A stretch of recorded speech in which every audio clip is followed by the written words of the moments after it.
നമസ്കാരം. മോഹൻലാൽ നായകരായ എമ്പുരാൻ സിനിമയിൽ കൂടുതൽ വിശദീകരണങ്ങളുമായി മുൻ DGP ആർ ശ്രീലേഖ. എമ്പുരാൻ കണ്ടതിനു ശേഷം ചിത്രത്തിനെതിരെ രൂക്ഷ വിമർശനവുമായി ശ്രീലേഖ രംഗത്തെത്തിയിരുന്നു. എമ്പുരാൻ സമൂഹത്തിന് വളരെ മോശം സന്ദേശം നൽകുന്ന സിനിമയാണെന്നും സിനിമ നിറയെ കൊലപാതകങ്ങളും വയലൻസ് ആണെന്നും സിനിമ കണ്ടുകൊണ്ടിരുന്നപ്പോൾ ഇറങ്ങിപ്പോകാൻ തോന്നിയെന്നും ശ്രീലേഖ പറഞ്ഞു.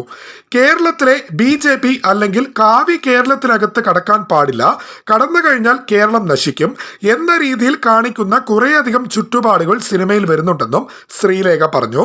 ഇതിനെതിരെ രൂക്ഷ വിമർശനമുണ്ടായതോടെയാണ് കൂടുതൽ വിശദീകരണങ്ങളുമായി ശ്രീലേഖ വീണ്ടും രംഗത്തെത്തിയത്. ഈ ചാനൽ തുടങ്ങിയതിനു ശേഷം ഒരു വിഷയത്തെക്കുറിച്ചും രണ്ടാമത് ഒരു വിശദീകരണം പറയേണ്ട ഒരു അവസ്ഥ വന്നിട്ടില്ലെന്നും എമ്പുരാൻ എന്ന സിനിമയെ കുറിച്ച് പറഞ്ഞതിൽ ചില സ്ഥലത്തെങ്കിലും ഒരു ക്ലാരിറ്റി കുറവ് ഉണ്ടായതായിട്ട് തോന്നിയെന്നും ശ്രീലേഖ പറഞ്ഞു. എമ്പുരാൻ എല്ലാ രാഷ്ട്രീയ പാർട്ടികൾക്കും എതിരാണെന്നും തന്റെ യൂട്യൂബ് ചാനലിൽ അപ്ലോഡ് ചെയ്ത വീഡിയോയിൽ ശ്രീലേഖ പറഞ്ഞു.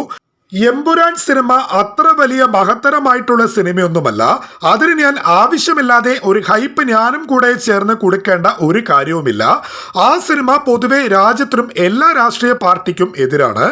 IUF പാർട്ടി വളരെ മോശം പാർട്ടി ആയിട്ട് കാണിക്കുന്നുണ്ട് സിനിമയിൽ. RPIM പാർട്ടിയെ അതിനേക്കാൾ മോശമായിട്ട് കാണിക്കുന്നുണ്ട്. ഇവർ രണ്ടുപേരും കൂടെ ഒരു ഗ്രൂപ്പാണെന്നും RPI നേതാവിന് ഇങ്ങനെ തിരുവാതിര കളി ഇഷ്ടമാണെന്നും എല്ലാ സ്ത്രീകളും കൂടെ ചേർന്ന് തിരുവാതിര കളിച്ച് എന്തെങ്കിലുമൊക്കെ പറയുന്നത് കേട്ട് രസിക്കുന്നവരാണെന്നും ഒക്കെയുള്ള ഒരു ധ്വനി അതിനകത്ത് വരുത്തിയിട്ടുണ്ട്. മറ്റ് രാഷ്ട്രീയ പാർട്ടികൾക്ക് എങ്ങനെയാണ് ഈ സിനിമ ഇഷ്ടമായതെന്ന് എനിക്ക് എത്ര ഓർത്തിട്ടും എനിക്ക് മനസ്സിലാകുന്നില്ല. ചിലപ്പോൾ അതിനകത്ത് വികലമായ രീതിയിൽ ഗുജറാത്തിൽ നടന്നതിനെ കാണിക്കുന്നത് കൊണ്ടായിരിക്കാം. ചിലപ്പോൾ BJPയെ താഴ്ത്തി കാണിക്കുന്ന സിനിമയാണ്, അതുകൊണ്ട് ഞങ്ങൾ ഇത് പ്രൊട്ടക്ട് ചെയ്തേ മതിയാവൂ എന്നായിരിക്കും. നമ്മളെല്ലാവരും ഒരേ രാജ്യത്ത് ജനിച്ചവർ. അവരെ ജാതിയുടെയോ മതത്തിൻ്റെയോ പേരിൽ മാറ്റി നിർത്തേണ്ട ഒരു കാര്യവുമില്ല. വളരെയധികം സഹോദര്യത്തോടുകൂടി സന്തോഷത്തോടുകൂടി ജീവിക്കുന്ന രാജ്യമാണിത്. ഐക്യത്തോടെ സഹോദര്യത്തോടുകൂടി ജീവിക്കുന്ന ഒരു അവസ്ഥയിൽ ഇതുപോലൊരു സിനിമ എടുത്തിട്ടുകൊണ്ട് എല്ലാവരെയും മോശമായിട്ട് കാണിച്ച് ഈ അധോലോക നായകന്മാർ അല്ലാതെ ബാക്കി എല്ലാവരെയും മോശക്കാർ എന്ന് കാണിക്കുന്ന രീതി സിനിമയ്ക്ക് ഭൂഷണവുമല്ല. ലൂസിഫറിൽ രാഷ്ട്രീയം പച്ചയായിട്ട് കാണിക്കും എന്ന് എനിക്ക് തോന്നി എന്നാണ് ഞാൻ കഴിഞ്ഞ വീഡിയോയിൽ ഓപ്പണായി പറഞ്ഞത്. അല്ലാതെ ലൂസിഫർ എനിക്ക് ഇഷ്ടമായി എന്ന് ഞാൻ എവിടെയും പറഞ്ഞിട്ടില്ല. മയിൽ വാഹനം ഒരു തമിഴനാണെന്നും അയാൾ കുട്ടികളെ ഉപദ്രവിക്കുന്ന ആളാണെന്നും അതിനകത്ത് കാണിക്കുന്നുണ്ട്.